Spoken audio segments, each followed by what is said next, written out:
Hold on. Before we talk about the girlfriend, the broken taillight, the phone searches, or the people who were inside that house, there is one question we need to keep in front of us. Did John O'Keefe ever walk through the front door of 34 Fairview Road? Because almost everything in this case changes depending on the answer. The people inside that house said no. John never came in. They never saw him inside. According to their account, he stayed outside that entire night.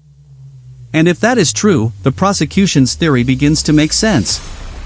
John gets out of Karen Reed's SUV. Karen backs up. The vehicle hits him. She leaves. John remains outside in the snow, badly injured, while a major winter storm moves across Massachusetts. But there is a problem. Actually, there are several. John's phone recorded movement that night in ways both sides interpreted completely differently. A witness arriving at the house said he saw Karen in her SUV, but not John in the passenger seat. A snowplow driver said he passed the property hours later and did not see a body on the lawn. John had strange injuries on his right arm that a defense expert said did not look like injuries from a vehicle strike. Pieces of Karen's broken taillight were eventually found near John's body. But not during the first search of the scene. And one of the most controversial pieces of digital evidence involved a search on a phone connected to someone at the house. The search was about how long it takes a person to die in the cold. The argument was not just about what was searched. It was about when. The defense said the data pointed to 2:27 in the morning. John would not be discovered for nearly 4 more hours. The prosecution said that interpretation was wrong. Their expert said the actual search happened after John had already been found, and that the earlier timestamp came from the browser tab itself. Same phone. Same underlying data. 2 completely different explanations. And that is really what makes this case so difficult. Almost every major piece of evidence seems to have another version attached to it. One crash. Or no crash. One body left in the snow. Or a body that was not there yet. A broken taillight that proves impact. Or a broken taillight that raises questions about evidence handling. A frightened girlfriend saying, "I hit him." Or a frightened girlfriend asking, "Did I hit him?" One home full of people saying John never came inside. And a defense team asking the jury to consider the possibility that something happened behind that door. We cannot treat either version as fact just because it sounds convincing. So we are going to do something simpler. We are going to slow the night down. Not from the beginning. From the point where things stop fitting. Because a police officer died outside the home of another law enforcement connected family after a late night gathering during a blizzard. And somehow, the most basic question in the entire case never received an answer everyone could agree on. Was John ever inside that house? Keep that question in mind. We are going to need it again. A little after 6 in the morning, emergency responders were called to 34 Fairview Road in Canton, Massachusetts. The weather was brutal. Massachusetts was being hit by a major snowstorm. More than 100,000 households across the state had reportedly lost power. Residents had been warned to stay home if possible. But outside this ordinary suburban house, near a flagpole on the front lawn, 3 women were gathered around a man lying in the snow. He was on his back. His body was cold. Snow had accumulated around him. There were visible injuries to his head. His right forearm had multiple marks of different shapes and depths. The man was John O'Keefe. A Boston police officer with roughly 16 years on the force. And the address where he had been found was not random. The house belonged to Brian Albert, a retired Boston police officer. So before investigators had even established how John died, the case already had an uncomfortable shape. A Boston police officer was dead outside the home of another Boston police officer. And several people connected to law enforcement had been socializing there only hours earlier. One of the women at the scene was Karen Reed, John's girlfriend. Karen was distraught. According to the prosecution's witnesses, she made statements at the scene that sounded extremely damaging. "I hit him. That would later become one of the most repeated lines in the entire case. But Karen's side disputed the way those words were presented. Her position was that she was not calmly confessing to anything. She was panicking and questioning herself. Did I hit him? I hit him? The difference is tiny when written on paper. One word. One change in tone. But legally, emotionally, and practically, those two versions are nowhere near the same thing. A statement. Or a terrified question. There should have been a simple way to settle that dispute. Listen to the body camera audio from the first officers on scene. Except there was another problem. According to the case record described here, those first interactions were not captured in the way the defense wanted because the responding officer's body camera had not been activated. So one of the earliest disputed statements in the case immediately became something the jury would later have to reconstruct from memory and testimony. And this will become a pattern. A moment that could have answered a question does not. A camera that could have shown something does not. A piece of evidence appears later than expected. A phone record can be interpreted in two ways. It is important not to jump ahead and decide what those gaps mean. Poor procedure is not automatically a conspiracy. Missing footage does not automatically mean someone deleted incriminating evidence. But when enough gaps appear in the same case, people naturally begin to ask why. The medical findings did not give investigators a clean answer either. John had suffered serious trauma to the back of his head. He had been exposed to the cold for a prolonged period. Hypothermia was part of the picture. But the manner of death was listed as undetermined. Not homicide. Not accident. Undetermined. That word matters. Because while the public would eventually hear two very confident stories about what happened to John, the medical findings themselves did not settle the central dispute. Karen, meanwhile, had a version of the night that initially sounded simple. She said she had driven John to 34 Fairview Road after they had been out drinking with friends. She did not really know the people inside. She was uncomfortable about going in. John got out. Karen waited. He did not return. Eventually she left. By early morning, when John had still not come home and was not answering calls or messages, she became alarmed. She contacted people who had been with them that night. The group eventually returned to Fairview Road. And John was found in the snow. On the surface, it sounds like the kind of timeline that should be easy to test. When did the SUV arrive? When did John get out? When did Karen leave? When did John stop moving? Who saw him? Who did not? But even before the investigators began answering those questions, Karen had already said something that would later look very strange. At around 5 in the morning, before John had been found, Karen reportedly told people words to the effect of, "John is dead. Maybe a snowplow hit him. Maybe I hit him." That is a difficult detail for the defense. There is no reason to pretend otherwise. At that point, she had not yet seen John's body. So why was her mind already going to death? Why was she already considering the possibility that she had struck him? The prosecution saw those statements as consciousness of guilt.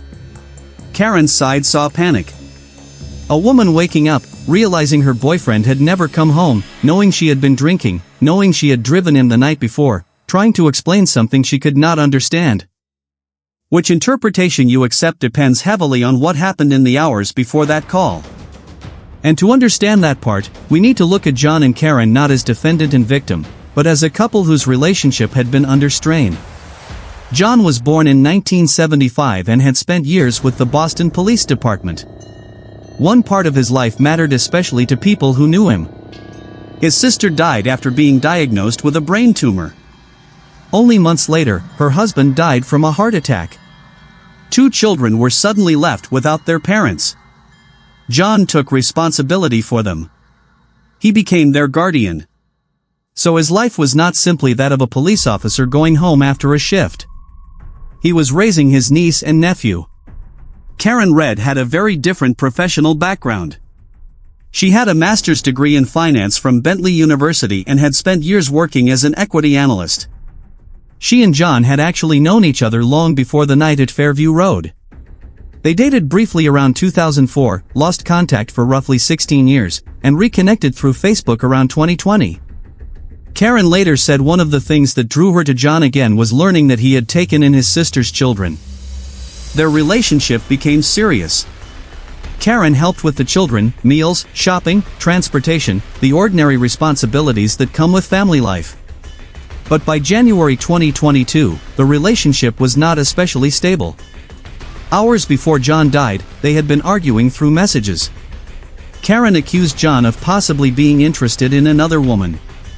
John denied it, but told her their relationship had not been good for some time. Karen wanted to meet for a drink and talk. John initially resisted. Eventually, they met. That argument will matter later because the prosecution would use Karen's anger that night to give the crash a context. But there is another reason it matters. Karen left John dozens of calls and several angry voicemails after she left Fairview Road. Some of those messages were hostile. Some accused him of using her while she cared for his children. Some accused him of being with another woman. If you hear those recordings without the rest of the case, they sound terrible. But angry voicemails do not tell us where John was. And that is still the problem. Where was he? Around 7:30 that evening, John went to a local bar. Karen arrived later. Close to 11, they moved to another bar across the street. That second location is where several of the people who would later become central to the case were gathered. Brian Albert was there, the retired Boston officer who owned 34 Fairview Road. His wife was with him. Jennifer McCabe, Brian Albert's sister-in-law, was there with her husband. Brian Higgins was also there, an active federal ATF agent. There were others, but those three names matter because their phones, statements, relationships, and actions would later be picked apart in court. The atmosphere, by all accounts, was social. The group had been drinking. Brian Albert's son was celebrating his 23rd birthday, and the idea came up that people could continue the night back at the Albert home. At about 12:11 a.m., surveillance footage showed Karen and John leaving the bar. Karen was driving a black Lexus SUV. John was in the vehicle with her. They headed toward 34 Fairview Road. Up to this point, there is not much disagreement. They were together. They left the bar. They went toward the house. And then the timeline fractures. Karen's version was that she did not want to go inside. She barely knew the people there. John said he would go in and check things out. According to her account, he got out of the SUV and walked toward the house. She remained in the vehicle. Minutes passed. He did not return. Karen became frustrated and left. She drove back to John's house. From 12:33 a.m. until shortly after 6, according to the material in the record, Karen called John 53 times. He did not answer. She also left 8 voicemails. At 12:37, one message was angry. She told him she hated him. At 12:59, her tone was even more hostile. Around 1:18, she accused him of using her, leaving her to look after the children while he was out. Those messages became part of the prosecution's emotional narrative. A couple fighting. Alcohol. Anger. A man getting out of a car. An enraged driver backing up. But anger is not impact evidence. For that, investigators needed to place John outside, place Karen's SUV moving backward toward him, and connect his injuries to that collision. This is where John's phone became important. His iPhone health data recorded movement. Between roughly 12:21 and 12:24, the phone registered about 80 steps and around 60 meters of movement. It also recorded a change in elevation equivalent to several floors. Then, from around 12:24 to 12:31, the phone recorded no steps. 7 quiet minutes. At 12 hours 31 minutes and 56 seconds, movement suddenly appeared again. 36 steps in about 20 seconds. The phone was also manually locked during that period. Then the movement stopped. 4 hours. Until John was found in the morning. Now stop here. Because the same data was used by both sides. The prosecution said Karen and John did not reach the house until around 12:24. The earlier steps, according to their theory, were not John walking. They could have been false steps recorded because the phone was moving inside a vehicle. The state even presented an expert demonstration showing that a phone traveling in a car can sometimes register motion as steps, including elevation changes when the car travels over changes in terrain. So according to the prosecution, the 7 quiet minutes were Karen and John sitting in the SUV, possibly arguing. Then John got out. Karen backed up. The SUV hit him. She drove away. The timing appeared to line up with another digital clue. At about 12:36, Karen's phone connected to Wi-Fi at John's house. The drive between Fairview Road and John's home was only several minutes. Work backward from that Wi-Fi connection, and the state argued Karen would have left Fairview around 12:30. Simple. Until the defense asked about the 36 steps. If John was struck and incapacitated around 12:31, how did his phone register 36 steps over the following 20 seconds? The prosecution suggested the movement did not necessarily represent walking. John's body could have moved or slid across the snowy surface after impact, causing the sensors to register activity. Possible. But now look at the other part. The phone was manually locked during that burst of movement. The defense asked the obvious question. Who locks the phone? If John had just been struck with enough force to sustain fatal head trauma, why was there a manual screen lock event during the same period? The prosecution said the phone's movement could be caused by his body sliding in the snow. There was no answer that closed the argument. Just competing interpretations. And then the defense introduced a witness named Nagel. Nagel had gone to 34 Fairview Road that night to pick up his sister, who was at the gathering. His timing mattered. He arrived around 12:24. He testified that he saw the black SUV outside. The interior light was on. He could see Karen in the driver's seat. But he did not see John in the passenger seat. Think about why that matters. The prosecution's version was that Karen and John were still sitting together in the SUV during that 7-minute period. If Nagel's observation was accurate, the passenger seat was already empty. So where was John? That single observation did not prove he was inside the house. He could have been somewhere outside. Witnesses can miss things. Lighting and weather matter. But it damaged the neatness of the 7 minutes in the car theory. And there was another witness who had no obvious personal connection to either side. A snowplow driver named Lucky Loughran. Around 2:30 in the morning, he was working the roads during the storm. He passed 34 Fairview Road.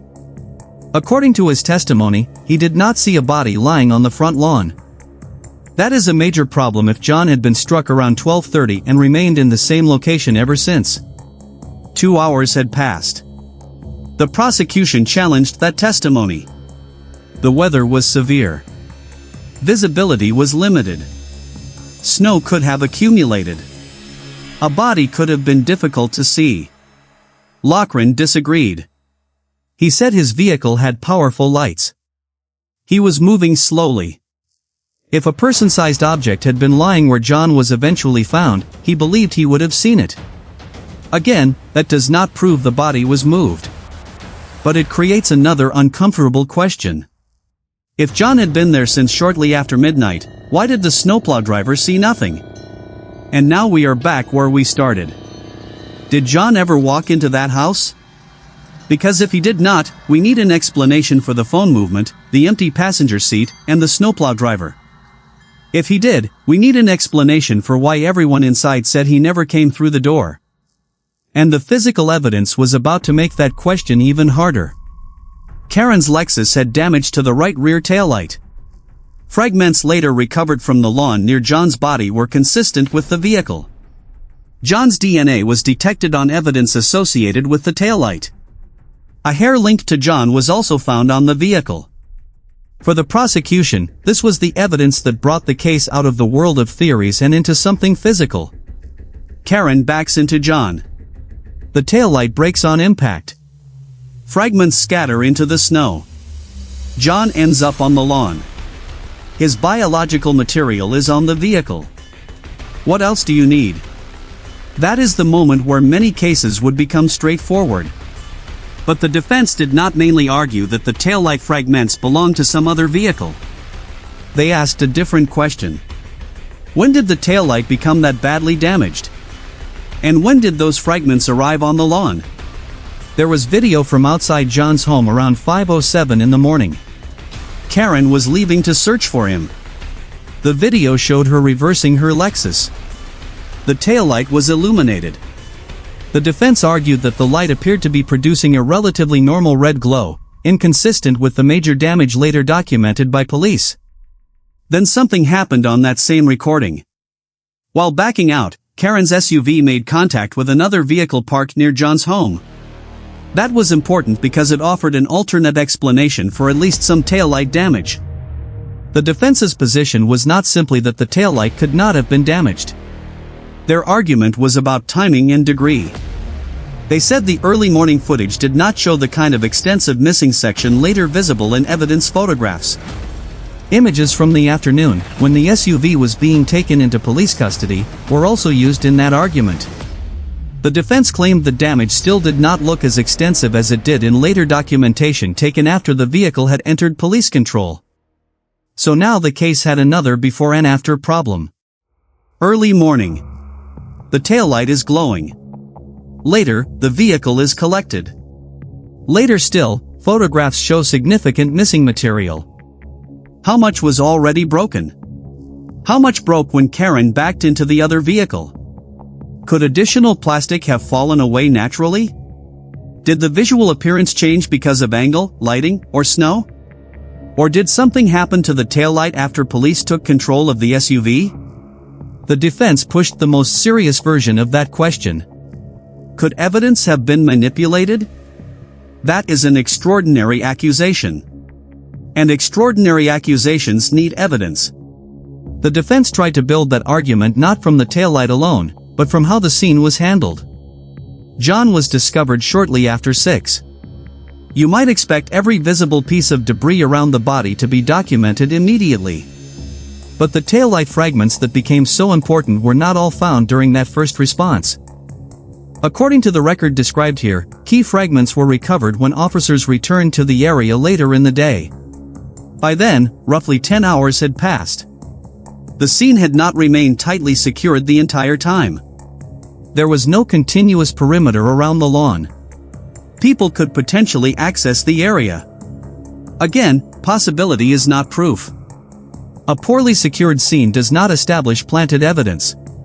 But when the prosecution tells a jury that pieces of a defendant's car found next to the victim prove a collision, the defense is going to ask one basic question.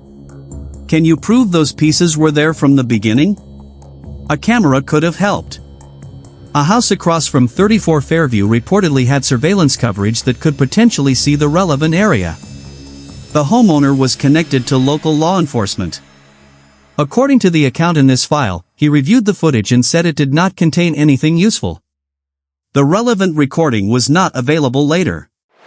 So no one could use it to settle the dispute. There was also surveillance associated with the police facility where Karen's SUV was stored. The defense wanted that footage because it could show who approached the vehicle after it entered police custody. But the recording had a gap. About 42 minutes. Police explained that the camera system was motion activated and that no footage existed because nothing triggered the camera during that period. Maybe that explanation is completely innocent. But look at how this feels from the jury box. A body outside a police officer's house. A disputed taillight. Fragments found later. A crime scene that was not fully secured. A potentially useful neighborhood camera with no usable recording. A police garage camera with a gap. You do not need to believe a conspiracy to understand why the defense kept returning to one idea. Trust. Can the chain of evidence be trusted? That question became even more important because the prosecution had another piece of vehicle data. Investigators extracted information from the Lexus. An accident reconstruction expert pointed to an event where the SUV was placed in reverse and the accelerator was pressed heavily. The recorded wheel speed rose to roughly 24 miles per hour, around 39 kilometers per hour. A large SUV moving backward at that speed could absolutely cause fatal injury. The prosecution argued that this was the crash. Karen reversed hard. John was behind her. Impact. Case closed. Except the defense reconstruction team examined the same vehicle data and challenged the event identification. They argued that the reverse acceleration event might not belong to the night John died at all. According to their interpretation, it could correspond to the following afternoon when the Lexus was being loaded or moved in the snow. The wheels may have been spinning. And that distinction is crucial. Wheel speed is not always the same thing as the vehicle actually traveling across the ground at that speed. If the tires are spinning on snow, the system may record high rotational speed while the vehicle itself moves much less. So once again, the jury was looking at one dataset and hearing two stories. The state said the car data captured the fatal reverse strike. The defense said the data was being assigned to the wrong event. And even if the state's event was the correct one, the defense said the injuries still did not fit. That is where the case stops being mainly about phone records and timestamps. Because whatever happened outside 34, Fairview Road had to leave marks on John's body. And those marks became some of the most controversial evidence in the entire trial. Start with the lower body. The defense emphasized something that sounds almost too simple. If a large SUV reverses into a standing adult at substantial speed, where do you expect the first impact? Usually somewhere around the legs or lower body. That does not mean every collision creates the same injury pattern. Real crashes are messy. Bodies move. Vehicles are different. Angles matter. But the defense argued that John's injuries did not look like the injuries they would expect from the prosecution's reconstruction. His legs were not fractured. His pelvis was intact. The most serious injury was to the back of his head. He had a skull fracture. He had injuries around the face. Both eyes showed severe bruising, sometimes described as raccoon eyes, a pattern associated with bleeding related to skull trauma. There was also a cut above the right eye and an abrasion near the nose. The prosecution's experts connected those injuries to the vehicle event and the fall. Defense experts disagreed with parts of that interpretation. One defense expert suggested the cut near the eye looked more consistent with another kind of force, such as a punch. That does not establish that anyone punched John. But it gave the defense an alternate mechanism to put in front of the jury. And then there was the right arm. If you have seen photographs connected to this case, you probably understand immediately why those marks became so important. They were not a single clean abrasion. They were multiple irregular wounds running along the outer portion of John's forearm. The defense brought in an expert who argued that the pattern did not look like typical road rash or contact with a vehicle. The expert said the injuries were consistent with animal bites and scratches. That statement changed the emotional direction of the case because the Albert family had a large German shepherd named Chloe. Now be careful here. There was no direct evidence in the material we are working from proving that Chloe attacked John. The defense could not simply say, the dog did it, and treat that as established fact. What they could say was that an expert believed the injuries looked consistent with an animal attack, and there was a large dog at the property.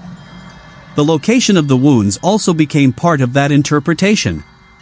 They were concentrated on the outer forearm. The defense suggested that position could be consistent with someone raising an arm defensively to protect the face or head. Again, interpretation. Not proof. But it created a completely different physical picture from the one the state was presenting. Instead of John standing behind the Lexus and being struck by the rear of the SUV, the defense invited jurors to imagine that he may have been involved in some kind of physical confrontation. And then two later facts involving the Albert family dog became part of the argument. The dog was rehomed. The Albert family later sold 34 Fairview Road. The defense treated both events as suspicious. If nothing happened in the house, they asked, Why get rid of the dog?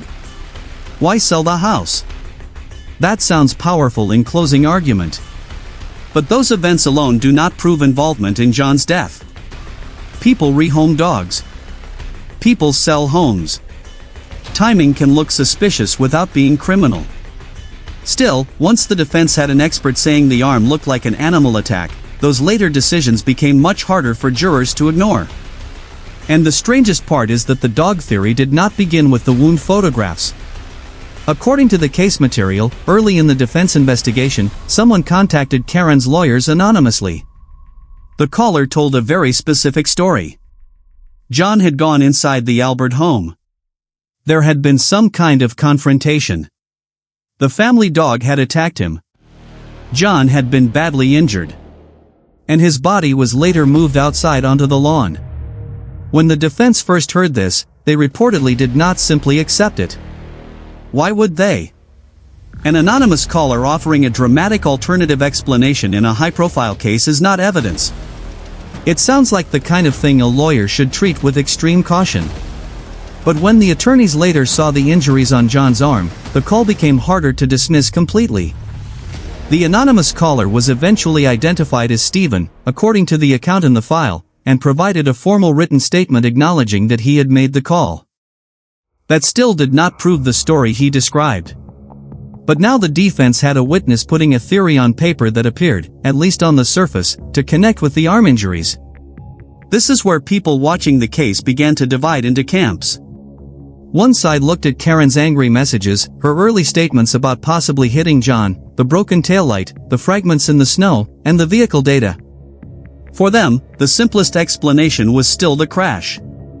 The other side looked at the unusual injuries, the disputed timing of the taillight damage, the snowplow driver, the phone data, and the fact that John died outside a house full of law enforcement-connected people. For them, the investigation had focused on Karen before seriously testing other possibilities. But there is something we have not examined yet. What were the people inside 34 Fairview doing during the hours when John was missing? Because according to them, the party ended. People went home. People went to bed. Nothing unusual happened.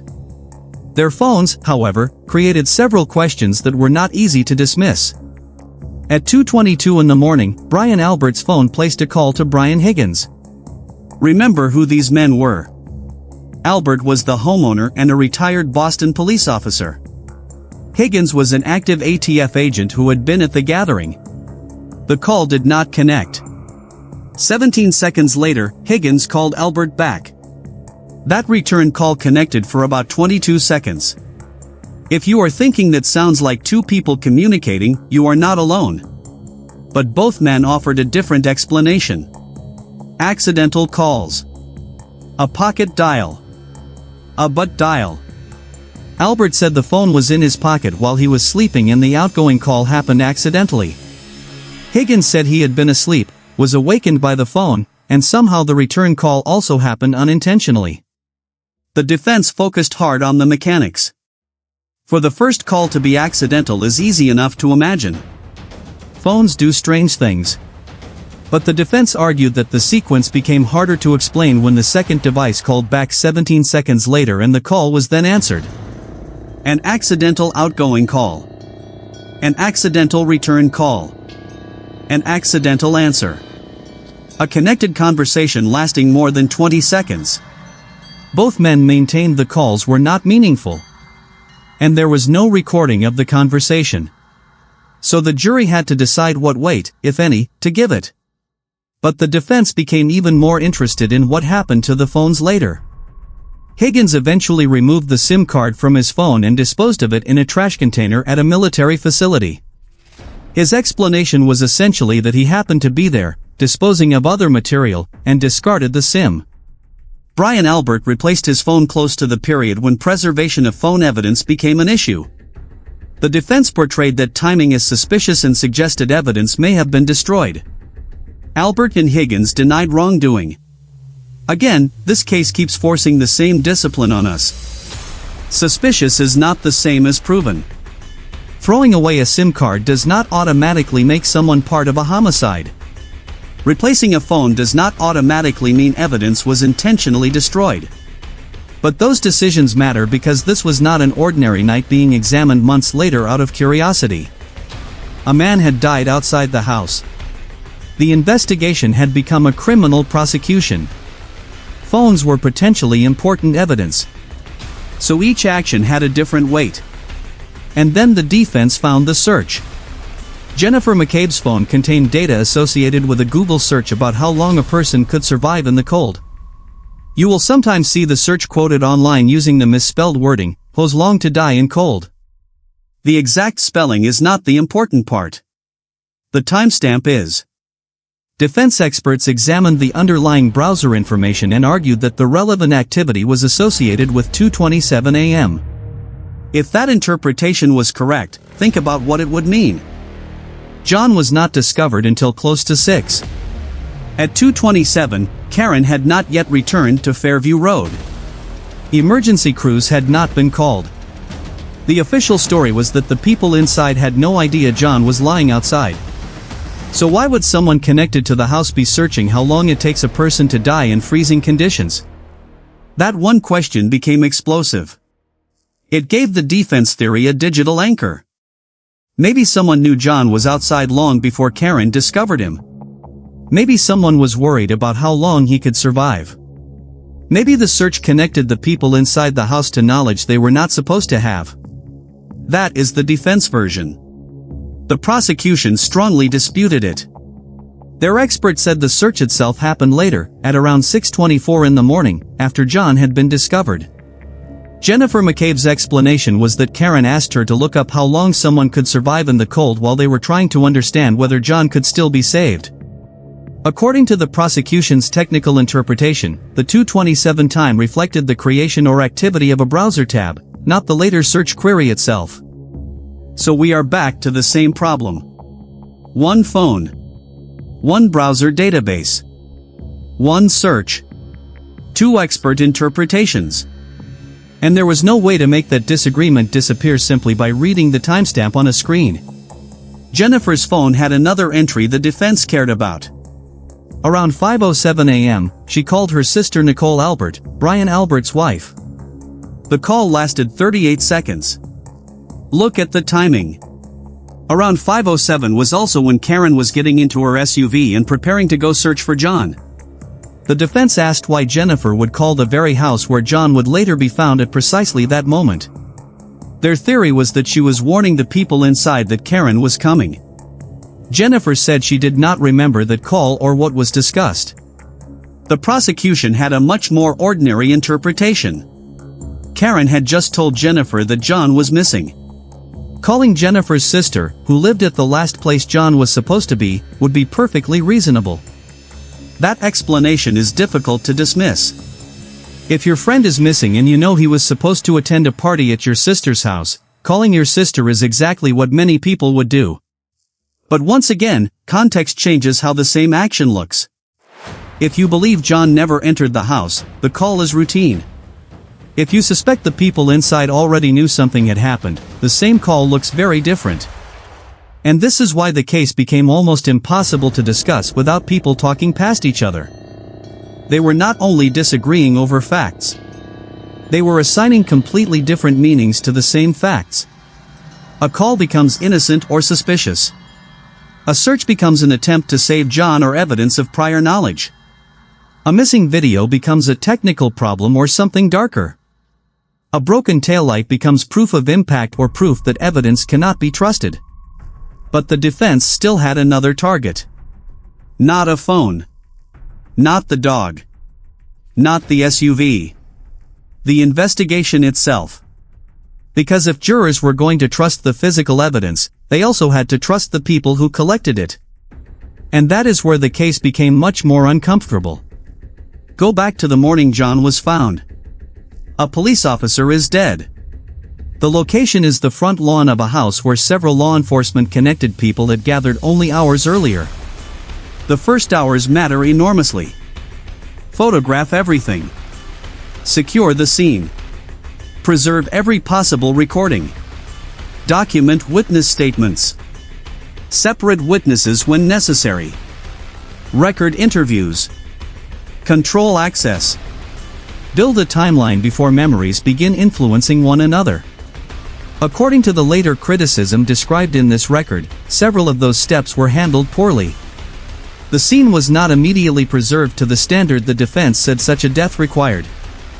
The first responding officers did not create a complete photographic record of everything before conditions changed. Important witness interviews were not always recorded. And perhaps most surprisingly, police never obtained a search warrant for 34 Fairview Road.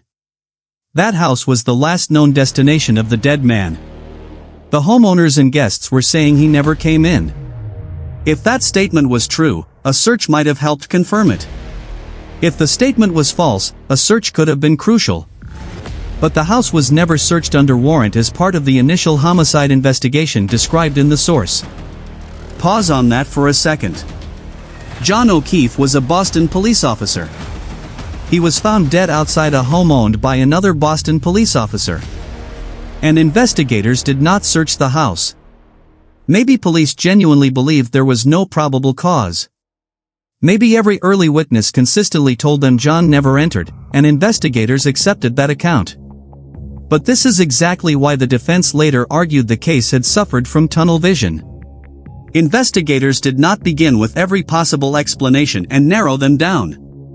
According to the defense, they decided early that Karen was responsible and interpreted later evidence through that assumption. The case commander, Michael Proctor, became central to that argument. Federal investigators eventually obtained data from Proctor's personal phone. Messages he sent about Karen became public. On the day of the investigation, while the case was still developing, Proctor was communicating with friends from high school. He wrote messages suggesting Karen was finished. She was not getting away with it. The tone suggested he had already formed a strong conclusion about her.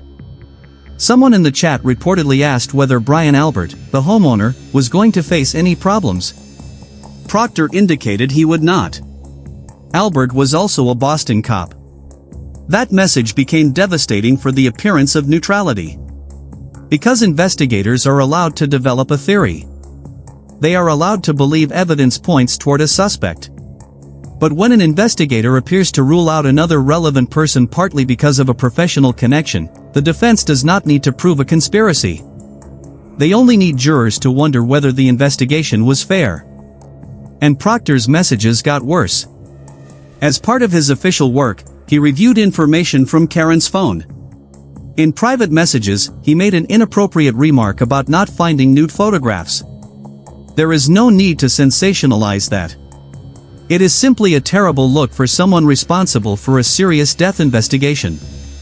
The defense used it to attack his professionalism and his attitude toward Karen. The investigation also uncovered evidence of a personal relationship between Proctor and the Albert family. According to the record, there was discussion that Brian Albert wanted to thank Proctor with a gift after the matter was resolved. Proctor testified that he did not actually receive such a gift. Still, by this point, the prosecutor was not only asking jurors to trust the evidence. They were asking jurors to trust evidence connected to an investigation whose lead figure had made highly inappropriate private comments about the defendant and had relationships with people connected to the scene. That distinction matters. Bad behavior by an investigator does not prove the defendant is innocent. An investigator can be biased and still collect real evidence. A police department can make serious procedural mistakes while still identifying the correct suspect. But criminal trials require confidence. And confidence can erode long before anyone proves intentional misconduct. The criticism became larger than the courtroom. Canton residents themselves became deeply divided over the case. The town eventually held a special meeting on whether there should be an independent audit of the police department. The vote passed, 903 to 800. The later audit ran more than 200 pages. According to the source material, it identified multiple problems in how the department handled evidence and procedures. The case had reached the point where people were no longer debating only what happened to John O'Keefe. They were debating whether the local investigative system could be trusted to tell them. Federal authorities also became involved in a separate review. That investigation did not ultimately produce another arrest or a new prosecution related to John's death, according to the record we are using. But it did expose Proctor's communications. Proctor was later fired. The official reasons described here were tied to performance and drinking while on duty rather than a formal finding that he had framed Karen Red or obstructed justice. That difference is important. People online often compress the story into one sentence. Lead investigator fired, therefore the case was a frame-up. That is not what the record establishes. What it does establish is that the person overseeing a highly sensitive investigation displayed conduct serious enough to become a major issue in court and eventually lost his job. By this stage, the Karen Red prosecution had almost become two trials at once. Trial 1 was obvious. Did Karen hit John with her Lexus? Trial 2 was happening underneath it. Could the jury trust the investigation that said she did? And there was one more personal relationship the defense would use to make the night inside 34 Fairview look more complicated. Brian Higgins, the ATF agent. Because before John died, Karen and Higgins had exchanged messages that were not entirely innocent. About 2 weeks before John's death, Karen and Brian Higgins exchanged flirtatious messages. Karen told Higgins he was attractive. Higgins responded that the feeling was mutual. Karen invited him over for a drink. The conversation suggested mutual interest.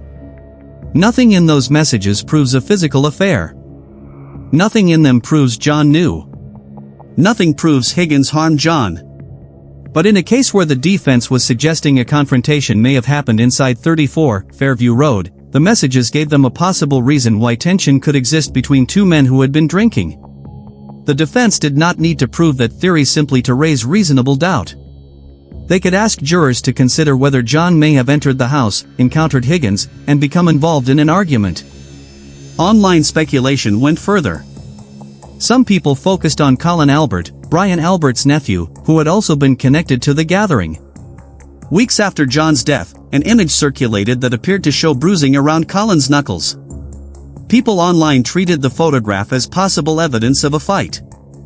Colin said the injury came from falling on ice. There was no direct evidence in the source proving that Colin fought John. No witness described seeing such a fight. No video showed it.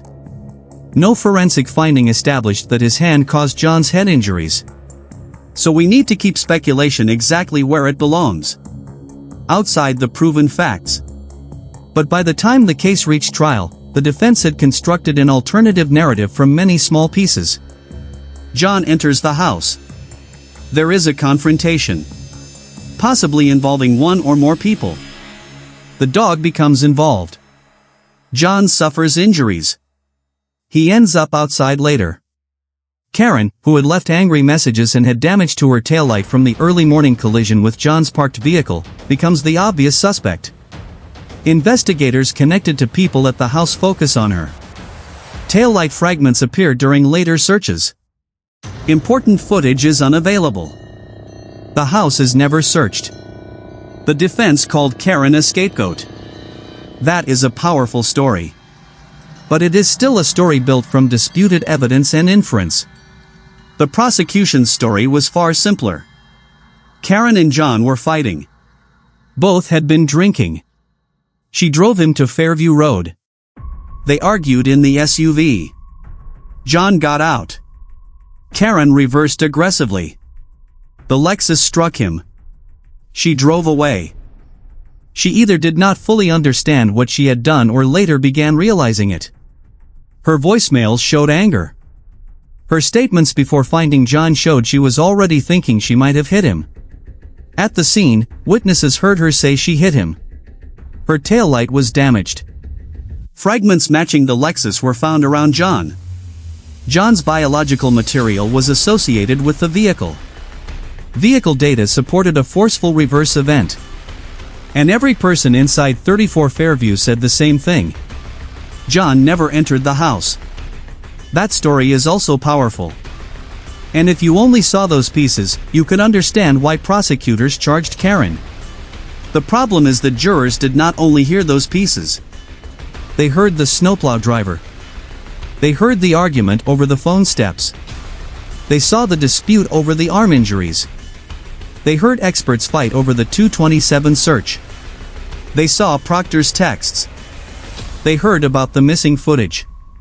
They heard questions about evidence handling. They heard that the house itself had not been searched. And they heard how the taillight damage appeared at different points in time. So what does a jury do when the central evidence never becomes simple? That question reached a courtroom in 2024. And for weeks, the two sides essentially presented jurors with two different realities. The first trial began in the spring of 2024. It lasted about 9 weeks. By then, the case was no longer a local death investigation. People were following it nationally. Supporters gathered outside court. Critics argued that Karen was obviously guilty. Others argued she had been targeted by a flawed investigation. Inside the courtroom, though, the jury had a much narrower job. Ignore the crowds. Ignore social media. Ignore the slogans. Look at the evidence. The prosecution repeatedly returned to Karen's behavior. Her relationship with John was troubled. Her messages were angry. She left dozens of calls. She accused John of being with another woman. She had been drinking. She drove the Lexus. The taillight was damaged. Pieces of that taillight were found near John. She made statements about possibly hitting him. According to witnesses, she said she did hit him. From the state's perspective, the defense was taking ordinary imperfections in an investigation and building a conspiracy around them. Every crime scene contains uncertainty. Every witness remembers details differently. Digital evidence can be confusing. Not every missing recording is sinister. Not every accidental phone call is secret coordination. People replace phones. People sell houses. Families rehome dogs. A snowplow driver can miss something in a blizzard. A camera can fail to trigger. None of those facts, the prosecution argued in substance, erased the physical evidence linking Karen's SUV to the location where John died. The defense approached the exact same evidence from the opposite direction. If Karen's SUV struck John with enough force to kill him, why were his lower body injuries not what their experts expected? Why did his arm look, in their experts' view, like it had been bitten and scratched by an animal? Why did a witness see Karen in the SUV with an empty passenger seat at a time when the prosecution said John was still sitting beside her? Why did John's phone register steps and a manual lock event around the alleged collision? Why did the snowplow driver see no body hours later? Why were important taillight fragments found only in later searches? Why did the damage seem to change over time? Why was there no complete, continuous surveillance showing the Lexus in police custody? Why did potentially important neighborhood footage disappear? Why was 34 Fairview never searched? Why did people inside the house have strange late-night calls? Why did Higgins dispose of a SIM card? Why did Brian Albert replace his phone? And why was there a disputed Google search about dying in the cold connected to Jennifer McCabe's device? None of those questions individually prove John was killed inside the house. That distinction is critical. The defense did not have a video showing John walking inside. They did not have a recording of a fight. They did not have DNA conclusively placing another attacker on John. They did not have a confession. What they had was doubt. A large amount of it. And reasonable doubt does not require jurors to solve the crime themselves. They do not need to determine who else killed John. They only need to decide whether the prosecution proved its case beyond a reasonable doubt. After weeks of testimony, the first jury began deliberating. They could not agree. For 5 days they worked through the evidence. They eventually told the judge they had reached a fundamental impasse. On July 1, 2024, the judge declared a mistrial. No unanimous verdict. No final answer. For some people, the mistrial proved how ambiguous the case was. For others, it simply meant the state needed another chance to present the evidence more clearly. And that is exactly what happened. A second trial opened in the spring of 2025. Again, the The courtroom returned to that snowy night. Again, the taillight. Again, the phone data. Again, the witnesses from inside 34 Fairview. Again, the defense theory. Again, the crash theory. But this time, there would be a verdict. And when it came, the result closed the criminal case against Karen Reed on John's death without answering what actually happened to John. Karen was found not guilty of second-degree murder. Not guilty on the major homicide-related charges described in the source. Not guilty of leaving the scene of a fatal collision. She was convicted only of operating under the influence. The court imposed a suspended sentence and probation. Legally, the state had failed to prove that Karen Reed killed John O'Keefe.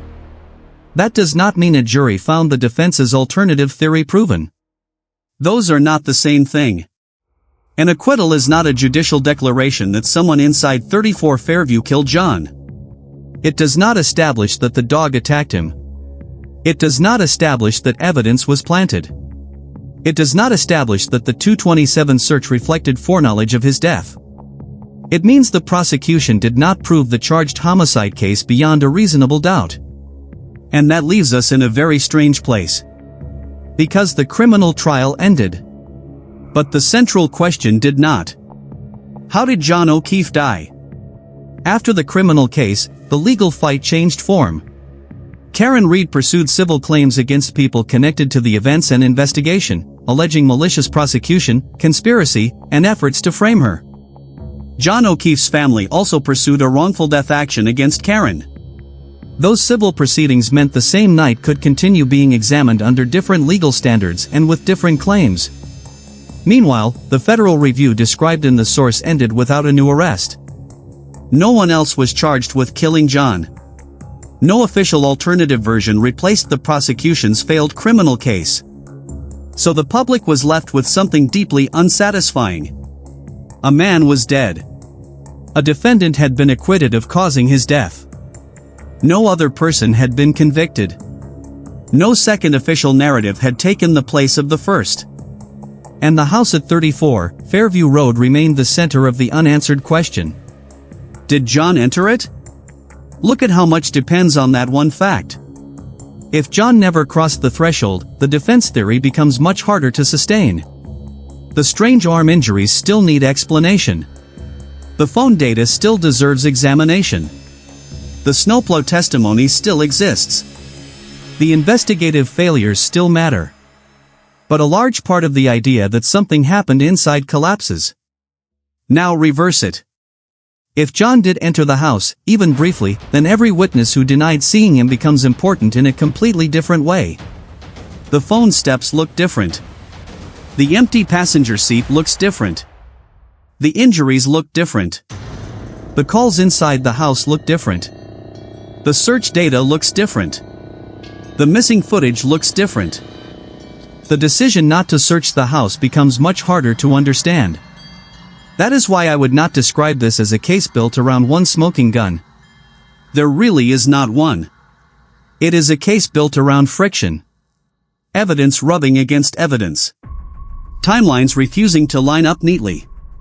Witnesses giving answers that seem reasonable until another data point appears. Technology that should make things clearer but somehow creates another argument. And an investigation whose own mistakes became part of the defense. There is a temptation with cases like this to pick a team. Karen did it. The people inside did it. The police covered it up. The defense invented a conspiracy. But the courtroom record described here does not give us permission to state any of those things as established fact. What it gives us is a set of competing claims. Karen had been drinking. That matters. Karen and John had been arguing. That matters. She left angry messages. That matters. She wondered aloud whether she could have struck him before his body was found. That matters. Her Lexus had taillight damage. Fragments connected to the vehicle were recovered near John. That matters. But the other side of the file matters too. The original scene handling was criticized. Important evidence was collected later. Some surveillance was unavailable. The timing and extent of the taillight damage were disputed. The vehicle data was disputed. The phone data was disputed. A neutral snowplow driver said he did not see the body when the prosecution's timeline said it should have been there. Experts disagreed about whether John's injuries matched a vehicle strike. A defense expert believed the arm wounds were consistent with an animal attack. People inside the house had late-night phone activity they described as accidental. A controversial search about survival in the cold produced completely different interpretations from opposing experts. And the lead investigator sent private messages that damaged his credibility and gave the defense a powerful argument about bias. Maybe none of those things individually tells us how John died. But together they explain why this case refused to become simple. And there is one last detail worth returning to. The weather. A major blizzard was moving through Massachusetts. Snow covered the lawn. Visibility changed by the hour. Cars moved through the neighborhood. Phones recorded imperfect fragments of human activity. People had been drinking. Memories were reconstructed later. Physical evidence sat in an environment that was changing constantly. In another case, snow might only be background. Here, it affected almost everything.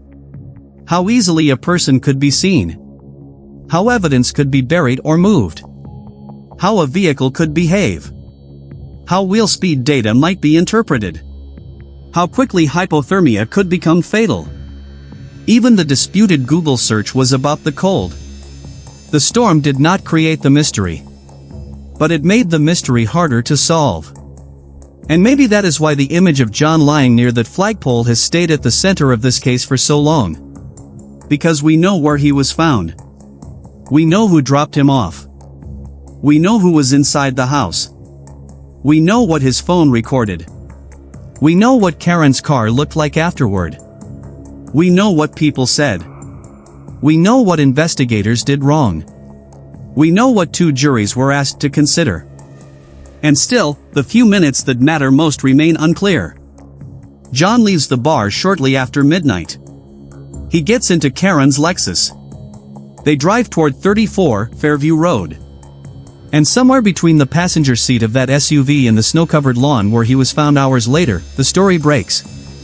That missing piece is not some obscure technical detail. It is the entire case. Because if John O'Keefe never entered 34 Fairview Road, then the question is how he died outside. If he did enter that house, then the question becomes why so many people said he did not. And years later, after 2 criminal trials, a mistrial, an acquittal on the death-related charges, an investigation criticized for serious mistakes, expert testimony pointing in opposite directions, and federal scrutiny that produced no new prosecution, there is still no universally accepted answer. A police officer died outside another police officer's home. The woman accused of killing him was ultimately acquitted of doing so. No one else has been convicted for his death. And the door at 34 Fairview Road remains, in a strange way, the most important piece of evidence no one can put into an evidence bag. Because everything comes back to it. Did John walk through that door? Or did he never make it past the lawn? Until that question can be answered with certainty, every other detail in this file lives in the gray area between those two possibilities. And that is where John O'Keefe's case remains.